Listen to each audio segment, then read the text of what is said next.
முட்டை குழம்பு ரொம்பவே பிடிக்கும் அப்படின்னு நினைக்கிற எல்லாருக்குமே இந்த மெத்தடில் ஒரே ஒரு வாட்டி முட்டை குழம்பு செஞ்சு பாருங்கள். சுட சுட சோறுக்கு மட்டும் இல்லை, ஆப்பம் இடியாப்பத்துக்குலாம் ரொம்பவே நல்லா இருக்குங்க. அரைச்சி விட்ட முட்டை குழம்பு எப்படி செய்கிறதுன்னு பார்க்கலாம்.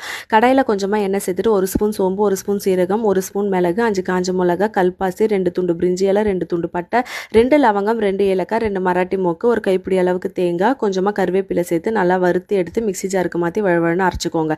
அதே பாத்திரத்தில் எண்ணெய் சேர்த்துட்டு பிரிஞ்சி இலை, பட்டை, லவங்கம், ஏலக்காய், சோம்பு சேர்த்து பொரிஞ்சதுமே 3 பெரிய வெங்காயம், 1 கொத்து கருவேப்பிலையை பொன்னிறமாக வதக்கிக்கோங்க. 2 ஸ்பூன் இஞ்சி பூண்டு பேஸ்ட் பச்சை வாசனை போனதுக்கப்புறம் 3 பெரிய தக்காளி பழத்தை குழவா வதக்கிக்கோங்க. 1 ஸ்பூன் தனியாத்தூள், 1/2 ஸ்பூன் மிளகாய் தூள் சேர்த்து மசாலா பச்சை வாசனை போனதுக்கப்புறம் கிரேவிக்கு தேவையான அளவுக்கு தண்ணி சேர்த்து தண்ணி நல்லா கொதிச்சதுக்கப்புறம் அரைச்சி வச்ச மசாலா, கொஞ்சமாக உப்பு சேர்த்து நல்லா கொதிச்சதுக்கப்புறமா வேக வச்ச முட்டை சேர்த்து ஒரு 5 நிமிஷம் நல்லா கொதிக்க வச்சுக்கோங்க. ஃபைனலாக இறக்குற ஸ்டேஜில் ஒரே ஒரு முட்டையை உடச்சி ஊற்றி மூடி போட்டு ஒரு 5 நிமிஷம் கொதிக்க வச்சு இறக்குனீங்கன்னா அட்டகாசமான முட்டை குழம்பு ரெடிங்க. மறக்காமல் ட்ரை பண்ணி பார்த்துட்டு கமெண்ட் பண்ணுங்கள். நாளைக்கு வேற ஒரு ரெசிபியில்